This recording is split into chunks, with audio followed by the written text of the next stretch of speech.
Front Row MMA. We're here in Stockholm, Sweden, and we're fortunate enough to be joined by Nebil Sebai. I'm going to kill the last name. Nebil Sebai, out of Gym 23 from Austria, which is one of the largest MMA gyms in the country, I believe. It's the largest one in the country, and I didn't see them all until now, but I think one of the largest in Europe. And what we're going to do is we're going to get to know a little bit about you. Obviously, we're unfamiliar with the Austrian scene. We don't know sort of how MMA has developed and what the grassroots are like. So I think it's probably a good place to start. Has MMA's resurgence, I suppose, in Europe, it's come to Austria as well? Is it the fastest growing sport there? I guess so. Austria is still like a ski country. But we are doing our best. We have some very good fighters. We had 2 fighters making it to the UFC. One is still fighting there, is Mairbek Taisumov, who is fighting tonight in Stockholm. And the other guy who is also a part of our gym is Nandor Guillermino, who was the WFC champion in Slovenia, then moved to Strikeforce and fought in the UFC also. So these guys opened the door to other people, and the interest grew a lot thanks to these guys, to the MMA sport. So only in Vienna we have many gyms teaching very good level of MMA, very good level of jiu-jitsu and kickboxing and all that. So we are on the right way, I guess. Yeah. Is there a growing, or is there an embedded amateur scene out there? Is it easy for these guys to sort of ply their trade at an amateur level before making pro fights? What we actually do is we let guys fight a little bit in kickboxing and a little bit in jiu-jitsu tournaments or in some wrestling tournaments. We don't really have, like in Poland, for example, a true amateur organized federation. So most of the guys start fighting inside the cage from the beginning, you know, with full UFC rules. In a perfect world, would you like to see the formation of an amateur organization within Austria, or can that sometimes put too many sort of restrictions in place? I know we've got the UK MMAF, we know Sweden's got the Swedish, and they look after a lot of the amateurs. Is it time that Austria considered that, or do you think it might, right now it's still a little too young?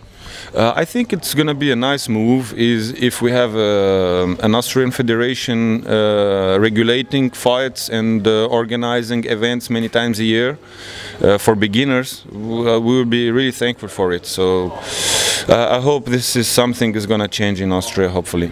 You bring a lot of experience to the table, fighter, manager, coach, and you're the head coach at Gym 23 as well.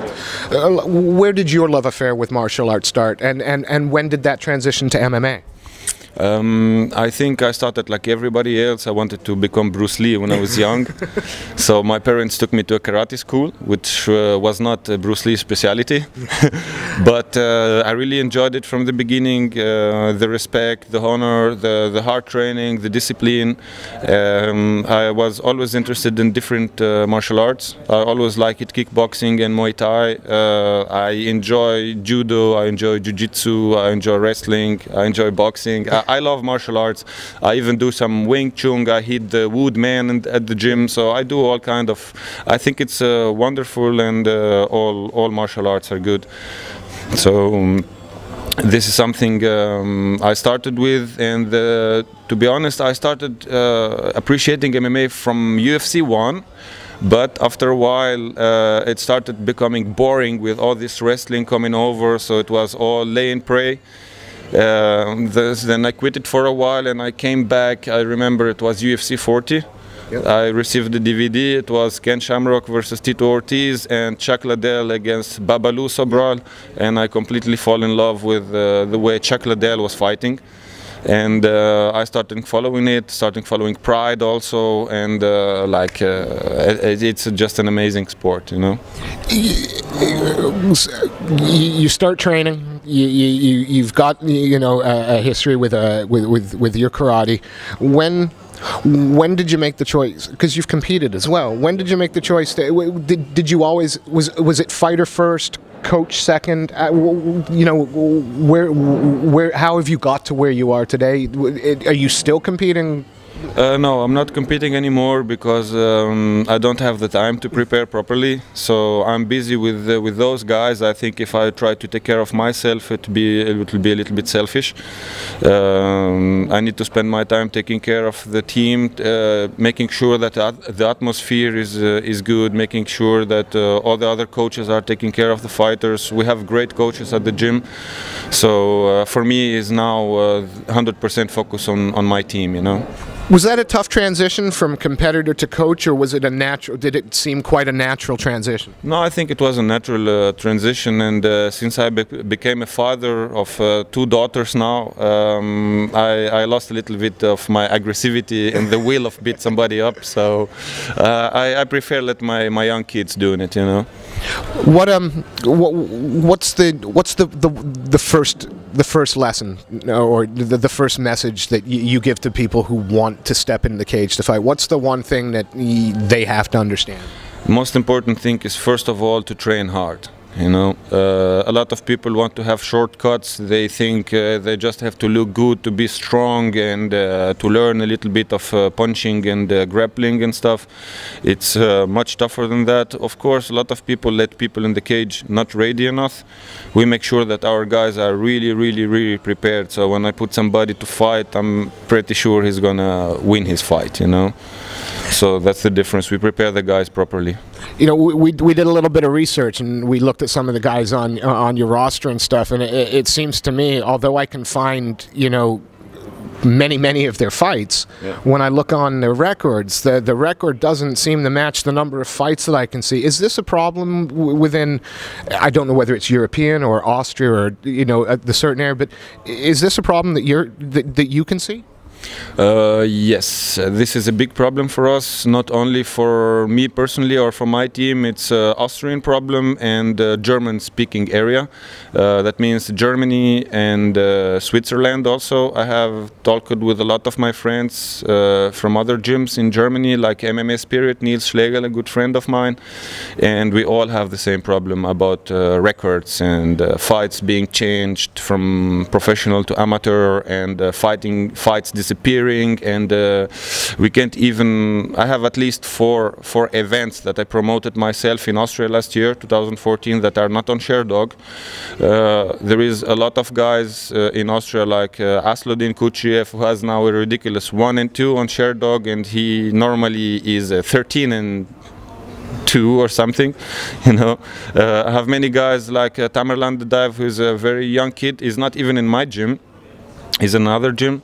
But he got changed 5 fights from pro to amateur, so his record looks absolutely different right now.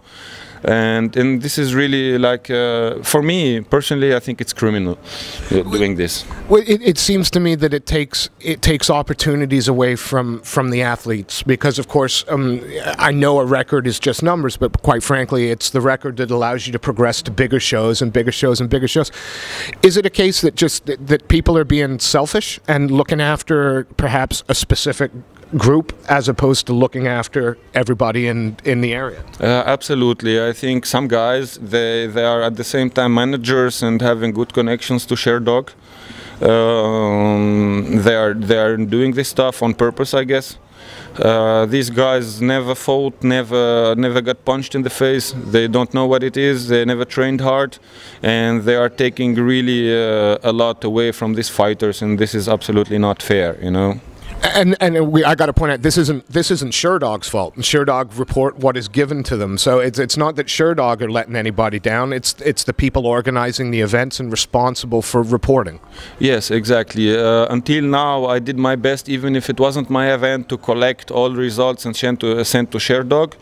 Back in the day, I had no problem putting some fights on Sherdog with some friend of the UK from Poland, and after that they told me there is somebody or some people they're responsible for Austria, Switzerland and Germany, but some results are on Sherdog, others are not, depending on your relationship with these guys probably, but this should not be this way. I don't think it should be this way. What it does is it kind of makes Sherdog almost like a Wikipedia, where you can look at it, but you can't presume that everything on it is right. So it seems to me that whoever these people are, not only are they hurting the fighters, but in essence, they're actually hurting the sport. Yeah, I think this is happening from our side. For example, you can see that fights are not on Sherdog. Okay, clearly. For example, Asludin Kuchev, you can clearly see at least 8 wins on YouTube.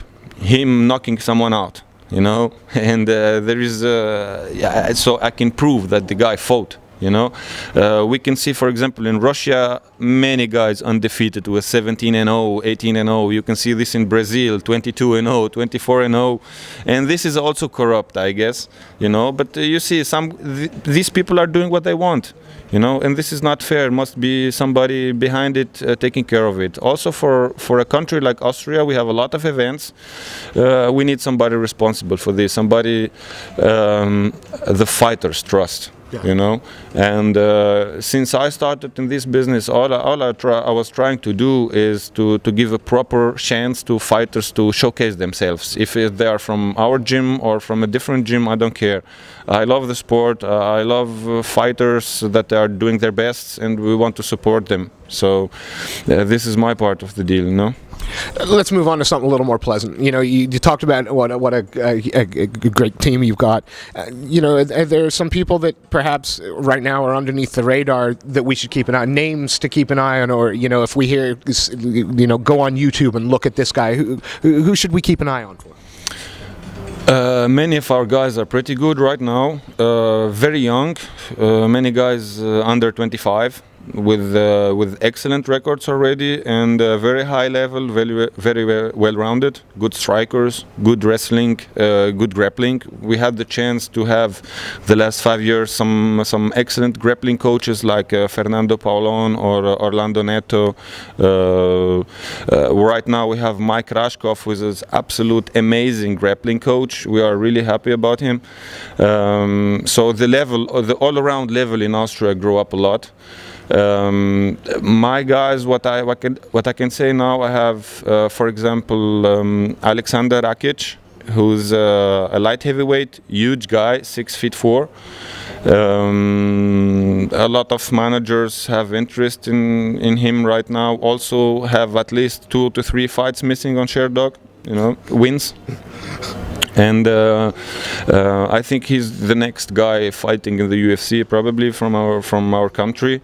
I have very good featherweights, Darko Banovic, we have Manuel Bilic, we have Islam Sisbulatov, we have right now in our gym is Arbia Guyev just joined us, who is an amazing guy. For me, he could be already now a welterweight contender in the UFC. Also missing at least 8 fights on his Sherdog record, you know, what you can just watch against good people, against very good people, very famous fighters.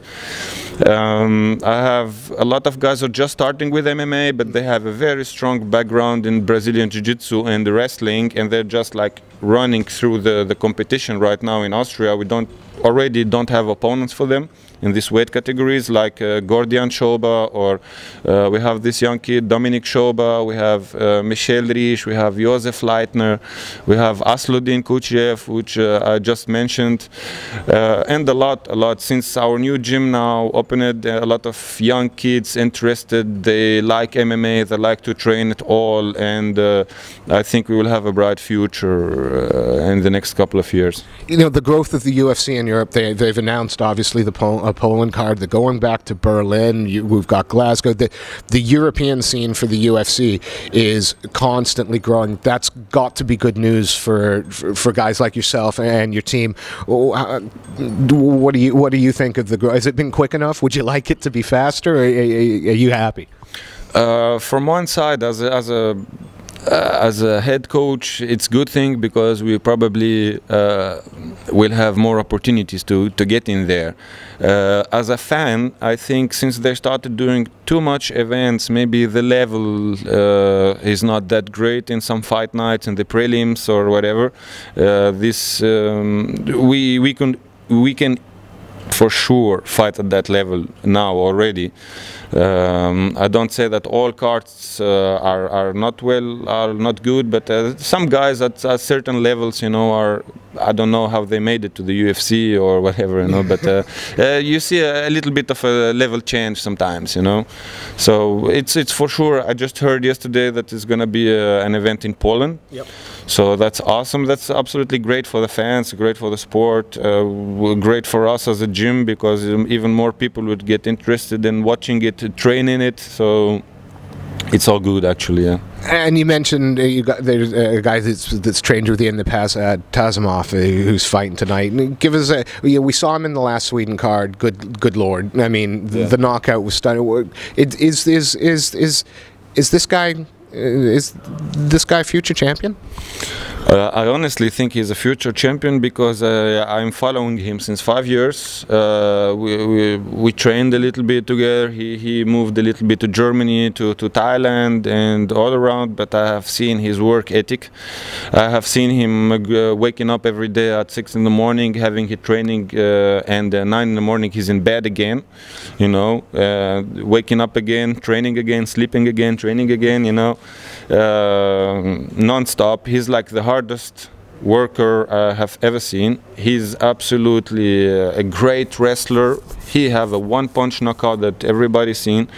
Unfortunately, he's been like flying under the radar for a while, because he was fighting in Russia. But if you guys watch the fights in Russia, it was all like a one-punch knockout, really, like a straight hand. The guy is amazing. I heard yesterday Roger Huerta, he said he's like the next GSP. I really think so. Not the next GSP, because we all know GSP became boring after a while. Hey. Okay, hang on. The Canadian in me here is not having any of that. If you couldn't beat him, that was your problem. There, I'm sorry. There you go, George. I know you watch. So, do you think? Let's talk about that for a second. Do you think at the higher level now that perhaps people do play it a little bit safe? That the win is more important than the entertainment? Because of course it's a results business. Does sometimes the entertainment suffer because of that? For sure, if you want to play it safe, you should do another sport. I think martial art is like other sports, like other extreme sports. To get a good reward, to be famous, to be good, to be followed, you need to take some risks. That's why maybe people like John Jones, because he's always trying some new stuff, or somebody like Ken Velasquez is always going forward, always trying to break your face, or somebody like McGregor, who talks a lot but back it up every time inside the cage. We need that. This is important, and I think all fighters need to have some kind of a killer instinct. If you can finish the guy in the first minute, why you fight 3 rounds? So I think everybody should be thinking of finishing. I think this is the important part of MMA that should be kept, is to keep fighting to finish. You brought up, I think, because he's European and the flavor of the month at the moment, and probably will continue to be Conor McGregor. How important is it we look at the difference in terms of how a fight was promoted between Conor and, let's use Dennis Seaver as an example, because Dennis is the consummate professional, but perhaps not as media savvy. Yeah. Does that area, the Austria, German, do they need somebody willing to sort of open? Is talk important now in order for guys to make it to the next step? There is 2 ways to do it. You can talk and hopefully back it up, or you just go inside every time and finish the guy. If you do that, also it's gonna be, I think, the same exposure. Fedor, we almost never heard him talk, but we saw him fight, and everybody loves him and the way he fights. So you don't have to be a talker to have fans behind you. I think most important thing is to back it up. What would you like to see change or develop over the next, let's say, 2-3 years within Austrian MMA? Is there a journey that it needs to take, and what would you like those next steps to be? What I would like to see is some good events. and this is one of my next goals in the future. We would like to create a new event offering all the time the best fighters in the country to fight. If they are not already fighting in some big promotions, we will try to promote them as much as possible. It's our job, the promoters, to promote the fighters, to make them famous, you know. So we have to learn a lot also from our job, and that's why we are traveling here and there, you know. Right now, that's why I'm here, to learn. And we would like better events. We would like our events to be on Sherdog, hopefully. We would like the UFC maybe to, or other promoters, to take a look at our fighters, because we have really a lot of talent. Yeah. And I would like some promoters to stop bullshitting fighters, you know, to stop organizing fights, MMA fights. If they cannot bring the results over to Sherdog, they should bring proper opponents. Not most of the time they book the fighter, they don't book the fight, you know. So they get a good guy fighting somebody for a couple of euros who's gonna lay after 30 seconds, and the fans will not enjoy that, you know. So if somebody is listening now and doing some events, please do it correctly or don't do it at all. We really appreciate you spending 25 minutes chatting with us, and before we let you go, we always end with the same question. Is there anybody you'd like to give a shout out to? Anybody you'd like to say thank you for helping you on this journey, who continues to support you? Or any sponsors you'd like to mention? First of all, I would like to thank my boss, Helmut Rauch, who gave me the opportunity to do this, because other people didn't believe in me that much, or it was like some kind of a confusion. So my boss is helping me a lot. He created the gym. It was his vision to have this big gym for the future generations, to help them out. So I would like to thank him, and I would like to thank all the fighters in Austria from our gym or from different gyms for working hard. I'll ask them to continue working hard, and I promise them that I will be fighting for them and doing my best to promote them and to promote the sport in Austria.